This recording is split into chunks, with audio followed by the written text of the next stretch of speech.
수요 기도에 오신 여러분들 주님의 이름으로 환영합니다. 오랜만에 이렇게 수요 기도에 이렇게 또 섰는데요. 역시 사람은요 이렇게 눈과 눈을 마주치면서 이렇게 보면서 해야 되는 것 같아요. 여러분 너무 반갑습니다. 우리 옆에 분들과 먼저 한번 이렇게 인사하고 말씀을 좀 봤으면 좋겠는데요. 옆에 분들에게 이렇게 인사합니다. 당신은 기도의 사람입니다.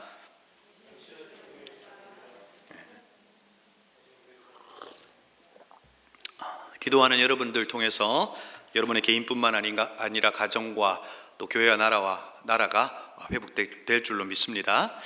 오늘 우리에게 주시는 말씀은 데살로니가전서 5장 16절에서 18절까지의 말씀입니다.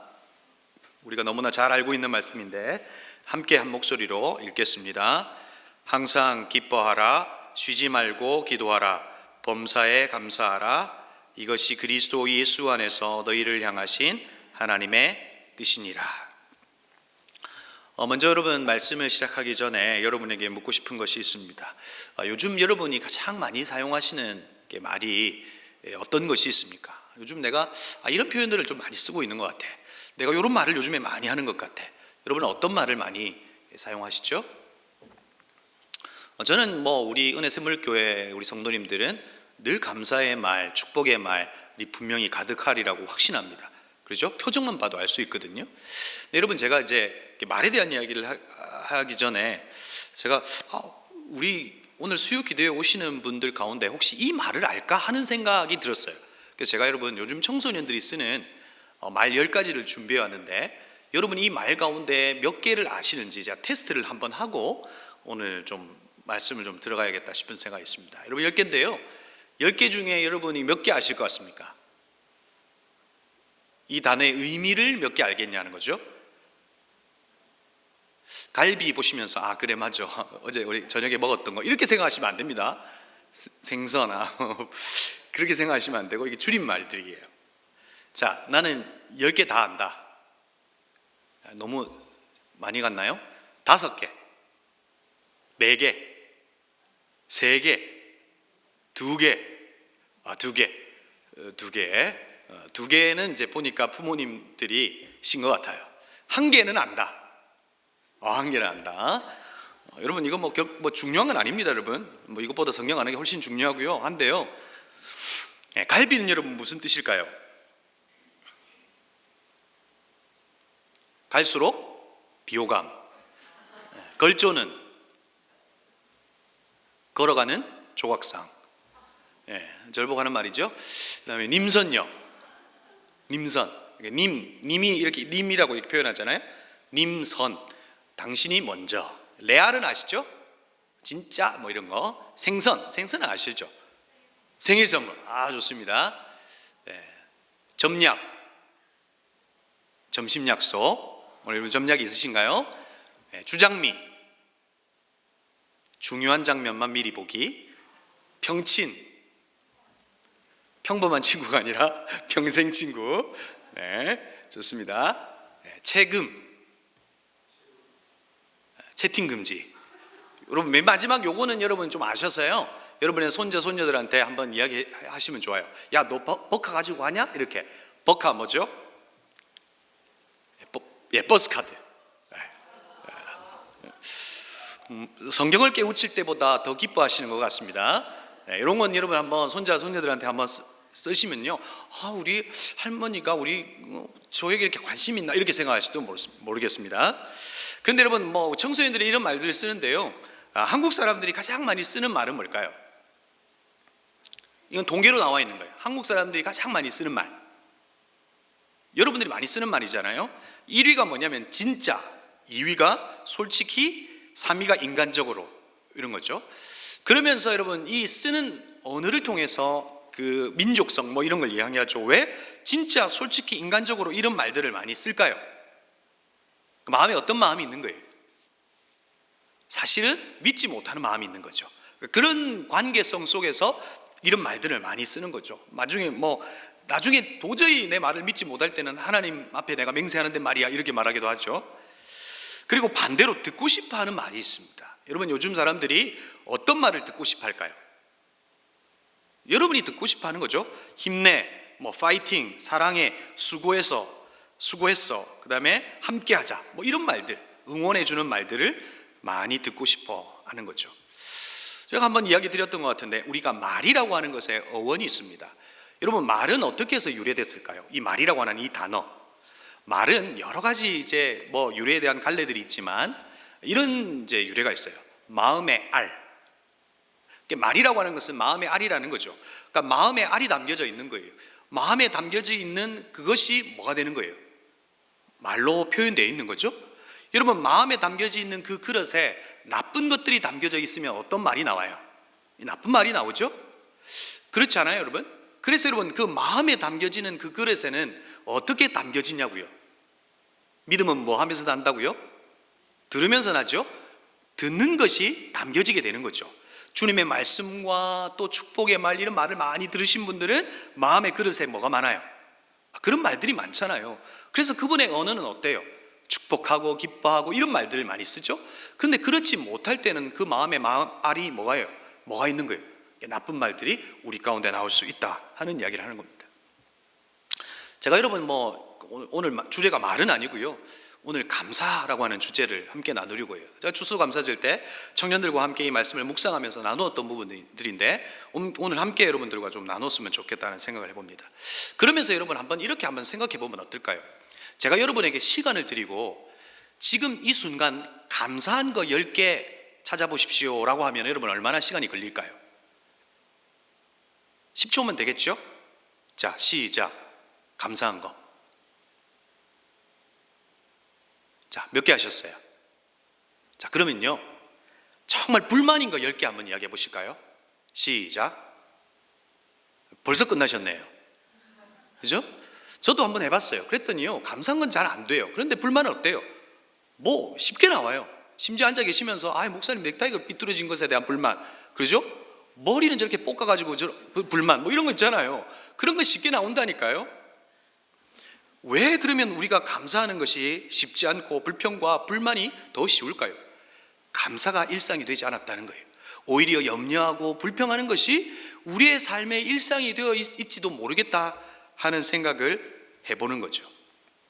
그러면서 여러분에게 이제 묻는 거예요. 감사가 있으시냐 하는 것을 묻는 겁니다. 여러분, 한 선교사님이 이제 집 앞에서 다리가 부러졌다고 합니다. 그 순간 내가 하나님 앞에 10가지 감사를 해봐야지 하고 감사를 떠올렸다고 해요. 그러면서 그가 선교사님이 이렇게 감사하죠. 집 가까운 곳에 다쳐서 누군가를 부를 수 있어서 감사, 손이 아니라 다리가 부러져 감사, 이렇게 하나님 앞에 감사의 제목을 10개를 했다고 그래요. 그런데 여러분, 여러분은 무엇에 감사할 수 있겠습니까? 하나님께 기도했더니 차도 주시고 배우자도 주고 직장도 주고 시험도 합격하고 하면 여러분 어떻게 할 수 있어요? 감사할 수 있죠? 감사할 수 있습니다. 여러분, 근데 그 감사는 누구도 할 수 있는 감사입니까? 예수님을 모르는 이들도 할 수 있는 감사입니다. 아니, 애들 대학 잘 붙어서 감사하는 거 다 할 수 있는 거잖아요. 그런데 여러분, 오늘 성경에 기록된 우리의 감사를 요구하시는 이 범사에 감사하라라고 하는 이 말씀은 이런 감사의 것일까요? 분명히 차원이 다를 겁니다. 오늘 바울이 우리에게 감사를 요청하면서 기독교의 교양 1번, 기뻐하는 거 2번, 기도하는 거 3번, 감사, 이런 의미에서 우리에게 이야기해 주는 것은 분명히 아니라는 거예요. 그러고 보면 감사도 한 3종류가 있지 않을까 하는 생각을 해봐요. 첫 번째 감사는 뭐예요? 무엇 때문에 감사죠? 이건 모두가 할 수 있는 감사예요. 하나님 이거 주심에 감사, 이런 거 있잖아요. 대학 합격하심에 감사, 이건 세상 사람도 할 수 있는 감사죠. 두 번째 감사는 뭐예요? 만일의 감사예요. 만약 이거 해주시면 주님 감사하겠습니다. 만약 하나님 우리 아파트 청약했는데 이거 해주시면 뭐 하겠다? 감사하겠다. 근데 여러분, 이 감사도 뭐예요? 그 결과에 대한 감사예요.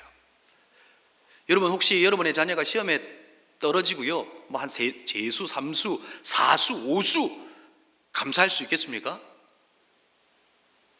안 되겠습니까? 재수까지는 되는데 3수는 안 된다고요? 그런데 여러분, 오늘 성경에서 정말 우리에게 요구하시는 감사는 바로 세 번째 감사예요. 그럼에도 불구하고의 감사예요. 내 상황과 나에게 있는 이 결과물이 도저히 감사할 수 없는 상황 속에서도 감사할 수 있다는 겁니다. 그것이 오늘 사도 바울이 우리에게 요구하는 범사에 감사하라고 하는 바로 그 감사가 그럼에도 불구하고에 감사하는 거예요.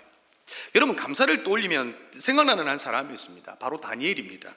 여러분, 다니엘서 6장 10절의 말씀을 한번 보겠는데요. 다니엘이 이 조서에 왕이 도장에 찍힌 것을 알고도 자기 집에 돌아가서는 윗방에 올라가 예루살렘으로 향한 창문을 열고 전에 하던 대로 하루 3번씩 무릎을 꿇고 기도하여 그의 하나님께 뭐 했다고요? 감사하였더라. 여러분, 지금 어떤 상황에서 지금 감사하고 있는 거예요? 기도하고 예배하고 다른 신에게 예배하면 풀무불로 가는 거예요. 그럼에도 불구하고 그는 뭐 한 거예요? 하루 3번씩 자기에게 일상에서 늘 있었던 그 일들을 지금 하고 뭐 하는 거예요? 감사하고 있는 것을 보게 된 거예요. 여러분, 이 감사가 어떤 감사예요? 그럼에도 불구하고의 감사예요. 그런데 여러분, 이 다니엘의 이 감사는 어떤 것으로부터 출발한 감사예요? 누구에 대한 신뢰? 그렇죠. 하나님에 대한 확신, 하나님에 대한 신뢰로부터 바로 이 그럼에도 불구하고의 감사가 있었다는 거죠. 그런 면에서 감사라고 하는 것은 사실 설득으로 되는 게 아닌 것 같아요. 제가 여러분에게 오늘 수요 기도하면서 여러분 감사하십시오. 제 목표는 여러분 감사하는 데 있습니다. 오늘 설교의 목표. 그런데 여러분, 그렇게 한다고 해서 감사가 되는 게 아니라고요. 여러분, 유튜브 영상을 봤는데요, 영상에서요 묵상을 하는데 하루에 1000번씩 감사하는 묵상이 있어요. 시간으로 하면 83분인가 4분인가 걸린다더라고요. 여러분 한번 해보시겠어요? 그러니까 앉아가지고요 이렇게 하는 거예요. 감사합니다, 감사합니다, 감사합니다, 감사합니다. 앞에는 뭘 붙여놓고? 소원 성취. 감사합니다, 감사합니다, 감사합니다. 제가 한번 해봤는데요, 그런데 이상한 감정은 있어요. 아무튼 뭔가 감사해야겠다 이런 마음들이 있어요. 근데 그렇게 해서 오늘 우리에게 이 그럼에도 불구하고의 감사가 있을 수 있냐는 거예요. 감사는 하나님을 향한 신뢰와 깊은 관계 속에서 나오는 바로 그 감사를 오늘 사도 바울이 이야기하고 있다는 거예요. 어떤 근거가, 감사의 근거가, 뿌리가 내가 아니라, 그래서 내가 그것을 만들어내야 어떤 긍정의 힘으로써 터져 나오는 것이 아니라 그 감사의 뿌리가 하나님, 그리스도에게 있다는 거예요. 그래서 오늘 우리가 너무나 잘 알고 있는 이 데살로니가 전서의 말씀을 관계의 관점에서 오늘 한번 감사를 한번 좀 살펴보도록 하겠습니다. 먼저 여러분, 오늘 이 말씀을 읽기 전에 어떤 배경에서 이 성경을 기록했는지를 한번 살펴볼 필요가 있습니다. 오늘 성경 공부 먼저 하고, 그리고 나서 오늘 우리에게 알려주셨던 그 3가지의 어떤 의미가 있는지를 살펴보겠습니다. 화면 이거 안 보여주셔도 됩니다. 자, 사도 바울이 지금 어떤 도시에 있죠? 어느 도시를 향해서 지금 편지를 쓰고 있죠? 오늘 우리가 본 건 데살로니가 전서죠. 데살로니가 전서는 어느 교회에 쓴 편지죠? 데살로니가에게 쓴 편지죠. 그렇죠? 데살로니가에 지금 편지를 쓰고 있죠. 근데 여러분, 데살로니가의 지역적인 부분들을 좀 알 필요가 있습니다. 데살로니가는 마게도니아라고 하는 이 지역에 있는 도시죠. 그 마게도니아라고 하는 도시에는 데살로니가, 빌립보, 베레아라고 하는 이 대표적인 도시들이 있습니다. 그 도시 중에는 우리가 잘 알고 있는 이 빌립보라고 하는 도시가 가장 큰 도시예요. 그런데 이 마게도니아라고 하는 이 도시의 수도를 대부분은 빌립보로 알고 있는데 실제는 데살로니가예요. 그런데 여러분, 이 빌립보라고 하는 이곳에는 어떤 일이 벌어졌냐면 로마로부터 이 빌립보가 먼저 점령을 당합니다. 그리고 이 데살로니가는 빌립보가 점령을 당하는 것을 이제 보게 되는 거죠. 그것을 보고 데살로니가는 어떻게 해버리냐면 전쟁을 치르지 않고 그냥 로마에게 항복해버리고 로마로 편입해버립니다. 그게 이제 데살로니가예요. 그런데 여러분, 이 데살로니가에게는 큰 이 의식의 흐름 2가지가 있어요. 그러니까 종교의 흐름이 2가지가 있다고요. 하나는 뭐냐면요, 디오니소스라고 하는 그 제우스의 아들이에요. 그러니까 이 우상을 숭배하는 그 종교가 하나 있었고요. 또 하나는 카리우스라고 하는 이 당시 그 데살로니가에 있었던 꽤 괜찮은 장군이었어요. 그 장군이 전쟁에서 승리를 하고 우리 같으면 이순신 같은 그런 분이에요. 그런데 여러분, 이 카리우스라고 하는 이 사람을 뭐 해버린 거예요? 이 용맹스러운 장군을 신격화해버렸어요. 자기의 동생들이 신격화해버렸죠. 그래서 나중에는 이 카리우스가 뭐 한다? 다시금 부활해서 우리를 구원해 줄 거라고 하는 이 의식의 흐름, 이 종교적인 이 부분들이 있었다고요. 그런데 여러분, 이곳에 지금 누가 딱 하고 등장하는 거예요.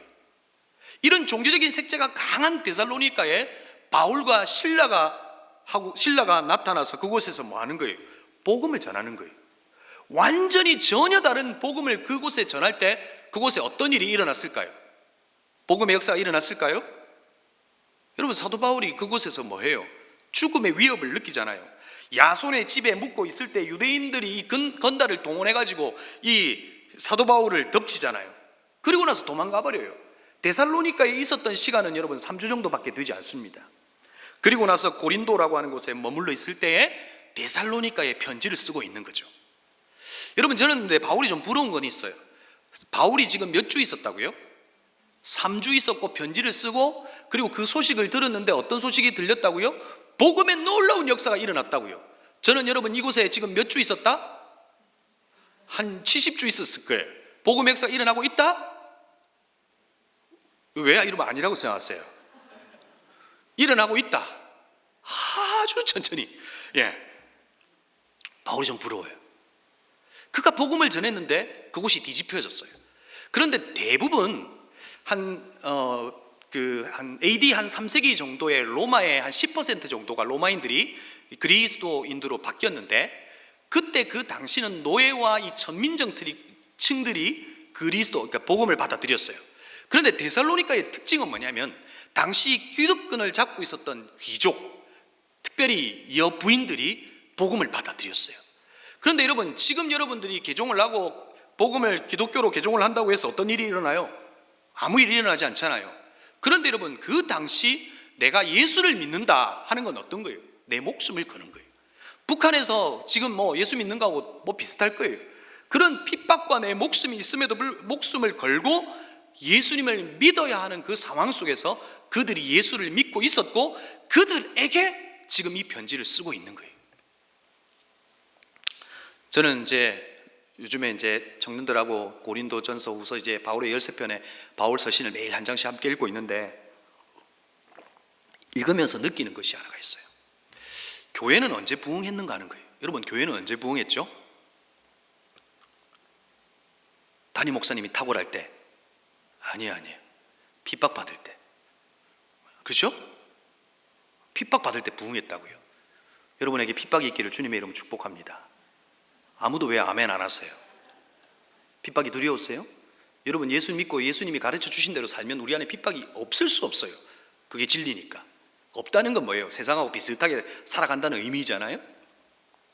또 하나는 여러분, 제가 이번 주에도 우리 초음 모임을 하는데 청년 하나 그러더라고요. 목사님, 학교 가면요 교회 다닌다고요 정말 뒤에서 욕하고요 정말 힘들어요 그러더라고요. 그러면서 우리 이 청년들이 어떻게 하면 신앙이 성숙할 수 있을까 하는 생각을 했다가 몇 가지 생각했어요. 첫 번째는 핍박이 있으면 성숙 하겠다, 그렇죠? 하는 생각이 들었고요. 또 하나는 뭐예요? 뭘 맛보면? 한번 지옥을 맛보면 어떨까? 잠깐 한 3초만 그거 맛보고 오면 여러분 이 땅 가운데 어떻게 살까요? 상상 안 해보셨어요? 정말 잘 살걸요? 가기 싫어가지고. 재밌으라고 한 이야기인데 여러분이 묻지도 않고요 뭐 반응도 없고 그런 것 같습니다. 여러분, 힘을 내십시오. 여러분, 제가 여러분에게 알려드린 건 뭡니까? 오늘 이 데살로니가를 쓰고 있는데 어떤 배경 속에서요? 예수 믿으면 죽는 거예요. 그런 상황 속에서 그들에게 편지를 쓰고 있는 거예요. 그들에게 편지를 쓰면서 뭐 하는 거예요? 항상 기뻐하라 이렇게 쓰고 있는 거예요. 당시 핍박받는 이들에게 이 말은 어떤 말입니까? 정말 잔인한 말 아닙니까? 제가 한 성도를 만났어요. 성도를 만났는데 성도가 어려움을 겪고 있을 때 목사님이 와서 기도하세요 이런 말이 정말 야속하더래요. 근데 여러분, 그보다 더 심한 거예요. 사도 바울이 지금 핍박과 고난 속에서 죽음의 위협 속에서 있는 이들에게 기뻐하라 라고 이야기하는 거죠. 여러분, 어떻게 기뻐할 수 있을까요? 사도 바울이 항상 기뻐하라고 하는 이 말의 의미는 뭘까요? 그냥 사운드 오브 뮤직처럼 있는 한 장면처럼 그렇게 히히대면서 좋아하는 그것이 항상 기뻐하라고 하는 말의 의미일까요? 제가 한 15년 전에 제 부서에 있었던 한 집사님이 오늘 말씀 준비하는 생각이 났어요. 그 집사님이 엄청 시크하신 분이셨어요. 그냥 아주 직설적이고 열정은 있으셨는데 그런 분이셨어요. 그런데 한날은 주일날 이제 초등부였는데 오셨는데 계속 뭐 하시냐면 계속 웃는 거예요. 이렇게 웃는 거예요. 처음에는 좀 이상한가? 이런 생각을 했어요. 그러면서 집사님이 자기 이야기를 하는 거예요. 자기가 오늘 집회를 갔대요. 금요일인가? 집회를 갔는데 그 집회에서 집회 도중에 뭘 받았냐면 희락의 은사를 받고 왔대요. 막 지금 아멘 하시고 막 그럴 것 같은데 지금 그렇게 가면 안 됩니다. 희락의 은사를 받고 와서 그냥 누군가가 툭 던지는 한마디에도 뭐 하는 거예요? 히히히 이렇게 웃는 거예요. 지금도 여전히 그러고 계신지는 모르겠지만 지금도 여전히 그러고 계시면 안 되죠. 여러분, 정말로 이 기쁨이라고 하는 것은 그렇게 은사로 주어지는 것일까요? 모르겠어요, 여러분. 근데 여러분, 사도 바울이 우리에게 어떻게 기뻐할 수 있는가를 이야기해 주고 있죠. 데살로니가 1장 6절 말씀이에요. 또 너희는 많은 환난 가운데서 뭐의 기쁨으로? 성령의 기쁨으로 말씀을 받아 우리와 주를 본받는 자가 되었으니. 자, 성령의 기쁨으로 기억하시고요. 그 다음에 로마서 14장 17절, 제가 좋아하는 말씀이죠. 함께 읽겠습니다. 시작.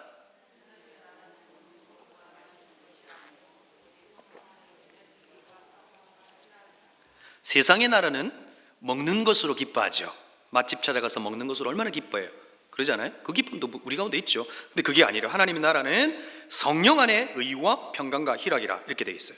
그 다음에 갈라디아서 5장 22절에서 함께 읽겠습니다. 시작. 오직 성령의 열매는 사랑과 희락과 화평과 오래 참음과 자비와 양성과 충성. 여러분, 기쁨이 성령의 열매 중에 하나다 하는 이야기를 하고 있는 거죠. 여러분, 오늘 바울이 우리에게 알려줄 때 어떻게 기뻐할 수 있는가? 기뻐해야지 라고 기뻐할 수 있는 것이 아니라 성령의 기쁨으로, 성령 안에 있을 때 성령 안에 의와 평강과 희락이라, 그리고 성령의 열매가 기쁨이라는 거예요. 다시 말해서 성령 안에 있을 때 그분과 깊은 관계 속에서 바로 열매로 주어지는 것이 기쁨이라는 것이죠. 그렇죠? 기쁨은 내가 기뻐해야지라고 주어지는 것이 아니라 그분께서 우리에게 주시는 것이 바로 기쁨이라는 거죠. 그럴 때 그 진정한 기쁨은 어떤 일이 벌어져요? 상황의 거센 파도를 초월할 수 있는 기쁨이 우리 가운데 있다는 거예요. 이 기쁨은 성령 안에서 주시는 거죠. 그래서 여러분, 오늘 우리가 읽진 않았지만 19절 말씀에서 뭐라고 또한 이야기해요? 성령을 뭐 하지 말라? 소멸하지 말라는 거예요. 성령을 소멸하지 않으려면 어떻게 해야 된다고요? 항상 기뻐하고 쉬지 말고 기도하고 범사에 감사해야 되고요.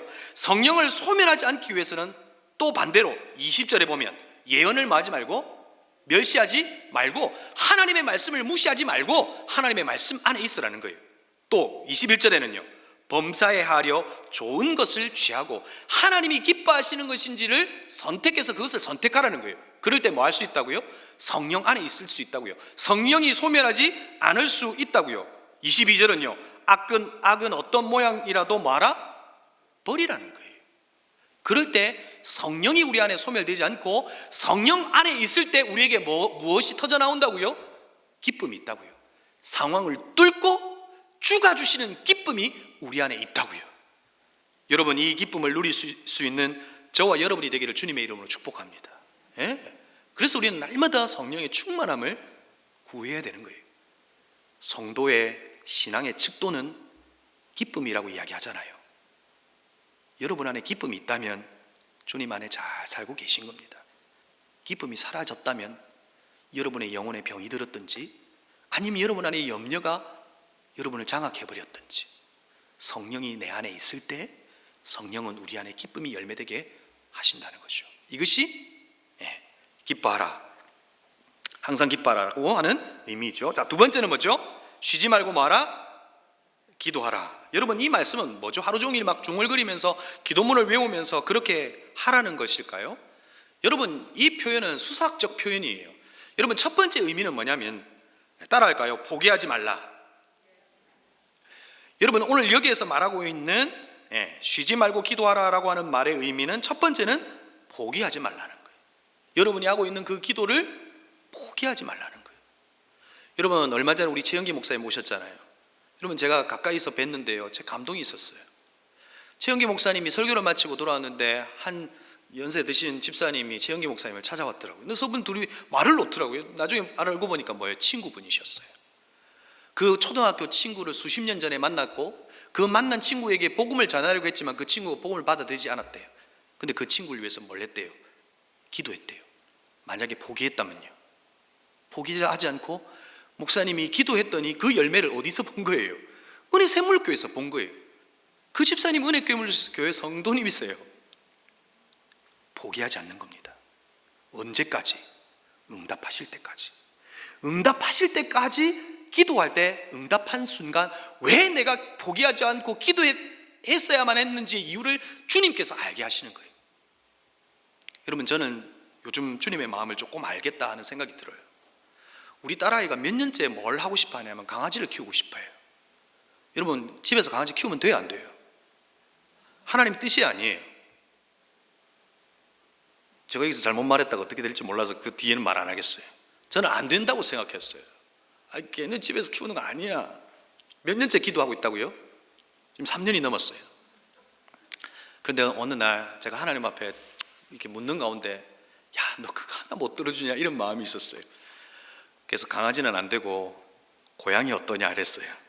타입을 봤어요. 자, 고양이를 제가 사줄까요, 안 사줄까요? 안 사준다고요?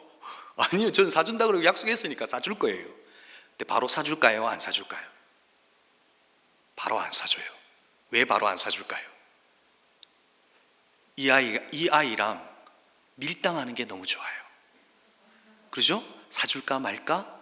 그러면서 야, 이 고양이는 어때? 하면서 막 보여주는 거죠. 그러면 아빠 곁에 와가지고 막 아빠 부비면서 이건 어때요?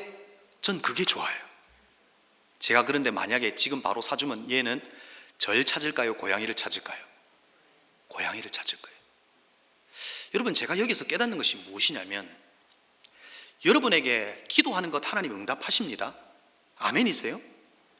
하나님은 여러분이 구하는 것이 아니라 하나님께서 주실 것을 여러분에게 주실 거예요. 그때는 모르죠.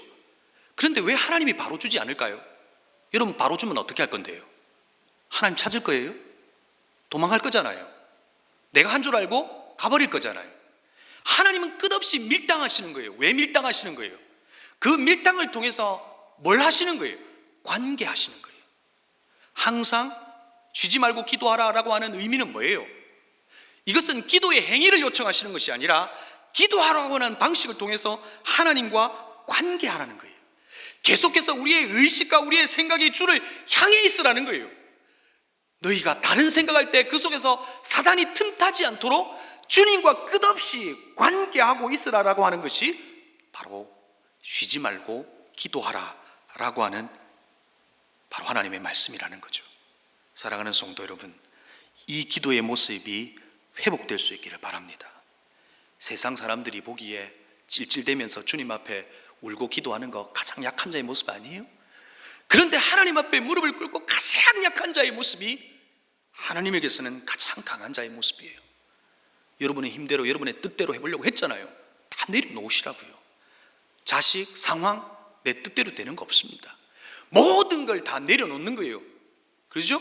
내게 능력 주시는 자 안에서 내가 모든 것을 할 수 있다는 말의 의미가 뭐예요? 주님은 모든 것을 할 수 있다는 거예요. 그럼 나는 뭐 할 수 있다고요? 할 수 없다는 거예요. 그걸 인정해버리는 거예요. 주님, 난 할 수 없어요.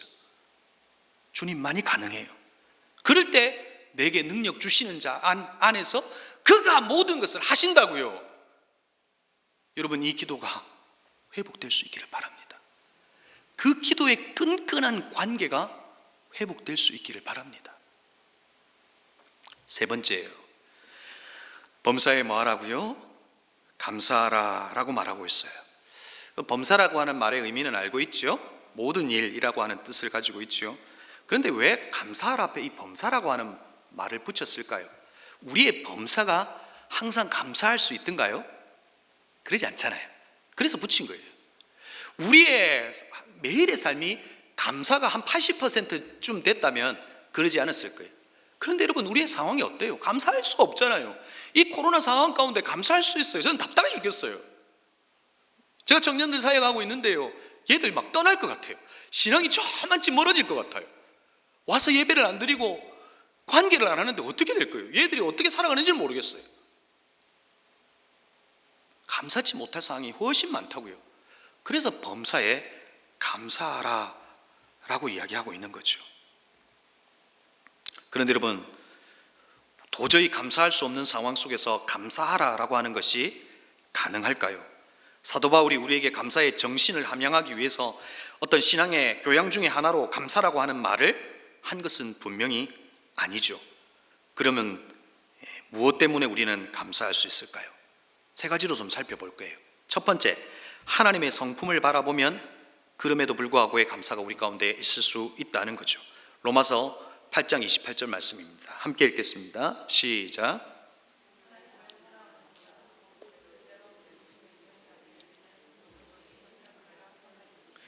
여러분, 이 말씀이 진리입니다. 아멘이세요? 하나님은 절대 우리의 인생을 망하게 하시는 분이 아니라 모든 것을 하나님의 합력하여 선을 이루신다고요. 하나님의 결론은 선이라고요. 그런데 여러분, 우리의 믿음의 반응을 통해서 선으로 바꾸신다고요. 코로나라고 하는 이 상황이 악한 상황 아니에요? 그럼에도 불구하고 우리가 믿음의 고백을 할 때 하나님은 그 모든 것을 선으로 바꾸신다고요. 뭘 바라볼 때? 하나님의 성품을 바라볼 때 우리 안에 뭐가 있을 수 있다? 감사가 있을 수 있다. 자, 두 번째는 뭘까요? 이 감사라고 하는 원문의 표현을 찾아봤더니요, 유카리스테오라라고 하는 표현이 있어요. 근데 이 표현은 우리가 성찬식 알죠? 성찬식 할 때 쓰이는 표현이에요. 여러분, 성찬식은 언제 하는 게 성찬이죠? 성찬을 통해서 우리는 뭘 기념하죠? 그리스도의 죽음을 기념하죠. 그리스도의 죽음을 기억할 때 우리는 뭐 할 수 있어요? 감사할 수 있잖아요. 그리스도께서 우리에게 하신 일, 우리를 위해서 십자가에 죽으신 일, 그냥 소설의 이야기입니까? 실제잖아요. 그분이 우리를 사랑한다고 하셨고, 그분이 이 땅 가운데 오시고, 그분의 십자가에 못 박혀 죽으심으로 하나님이 우리에 대한 사랑을 십자가에 확정하시면서, 봐라, 내가 사랑한다 그랬잖아. 십자가면 모자랄까봐 그분이 부활하셔서 우리에게, 모든 이들에게 믿을 만한 증거가 되게 하셨고, 십자가를 십자가 되게 하신 그 십자가와 부활, 그걸 기억할 때 우리는 뭐 하지 않을 수 없어요? 감사하지 않을 수 없어요. 우리를 살려주셨다고요. 우리에게 영원한 생명을 주셨다고요. 우리에게 살 소망을 주셨다고요. 감사하지 않을 수 없다는 거예요. 여러분, 이 감사가 저와 여러분에게 있기를 주님의 이름으로 축복합니다. 세 번째는 은혜를 기억할 때, 그 그리스도께서 우리에게 또한 무엇을 주셨냐고요.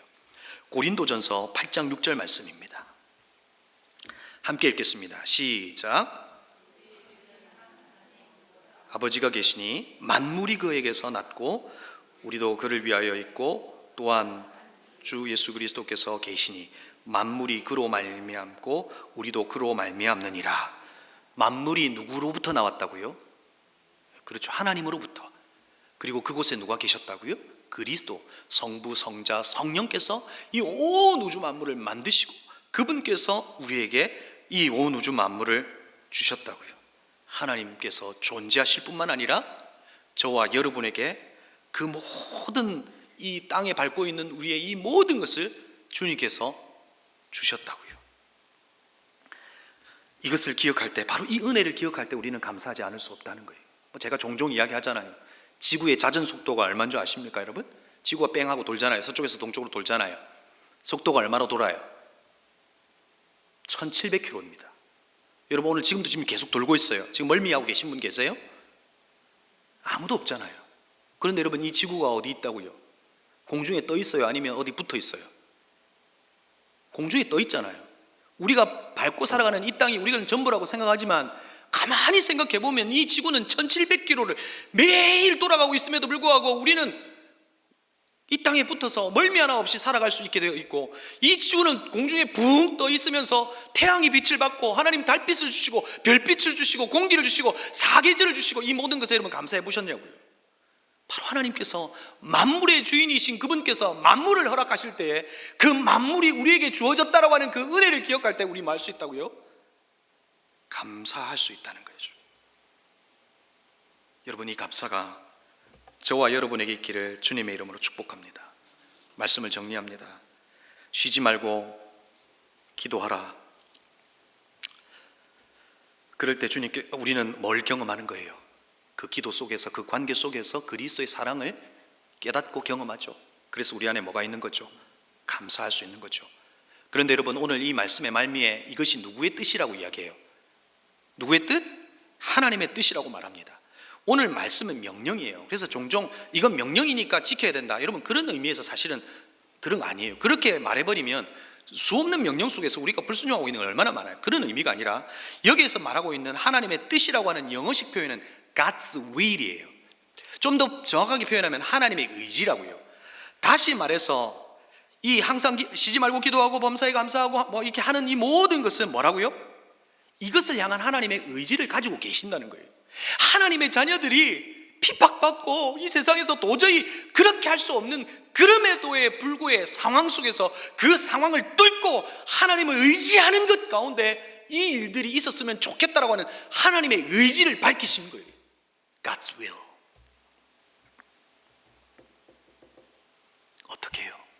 내 힘으로는 안 되고, 주님 난 할 수 없고, 주님 안에 있을 때, 성령 안에 있을 때 그분과의 깊은 관계 속에서 가능하게 되더라는 거죠.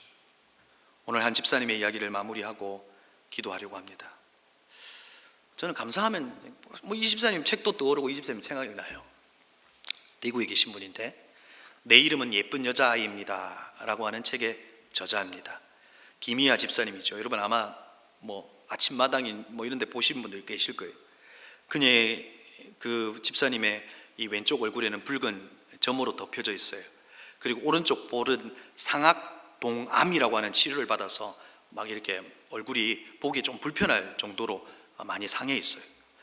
어릴 적 별명이 아수라 백작, 괴물, 막 귀신 이런 별명이 있었대요.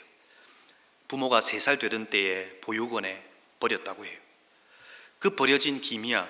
그런데 여러분, 보육원에서는요, 다른 친구들은 2~3명의 후원자가 있었는데 그녀에게는 1명도 없었대요. 후원을 해주러 왔는데 이 아이의 얼굴을 보고 후원자가 후원 못하겠다 한 거죠. 그러니까 그런 상처가 겹겹이 쌓여있는 집사님이세요. 그리고 길을 걷고 있는데 이 집사님의 얼굴을 보면서 누군가가 툭 하고 던지는 말, 밥맛이야, 이런 말을 듣는 거죠. 그러면서 하나님께 따져 물었대요. 하나님, 저도 사람이 되고 싶어요. 손이 지우개였으면 좋겠어요. 제가 문지를 때마다 얼굴에 점이 지워지게 해주세요. 그렇게 기도했대요. 그리고 기도하면서 그렇게 문질렀대요. 심지어는 피가 날 정도로 그렇게 문질렀대요. 그런데 여러분, 그 마음이 이해가 되시죠? 그렇게 기도하고 있을 때 그 깊은 곳에서 주님을 만나면서 김희아 씨가 뭐라고 고백해요? 내 점은 지워지지 않았지만 내 마음에 있는 붉은 점을 지워주셨다고 이야기해요. 그 원망과 이 모든 것을 지워주셨다고 해요. 그러면서 결혼을 하고 첫 딸을 출산했는데 누가 생각난 거예요? 자기를 버린 엄마가 생각나요.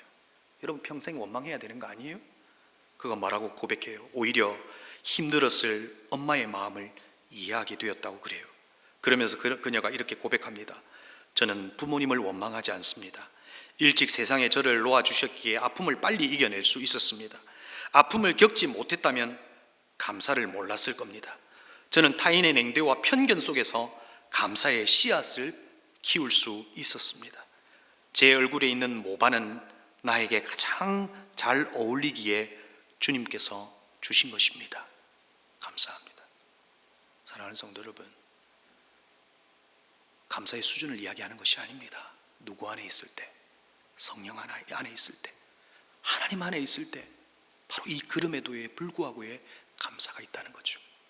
다니엘이 그 상황 속에서 그 일상 가운데 감사할 수 있었던 이유는 주님과 관계하는 일상이 있었다는 겁니다. 그럴 때 우리가 너무나 잘 알고 있는 이 말씀이 그냥 우리가 할 수 있어, 기뻐할 수 있어, 감사할 수 이렇게 되는 게 아니라 열매로 그 관계 속에서 오히려 자연스러움으로 우리 안에 드러날 수 있다는 거죠. 이것이 하나님의 의지라는 겁니다. 이 감사가 넘치는 저와 여러분이 되기를 주님의 이름으로 축복합니다. 우리 함께 찬양하기를 원하는데요,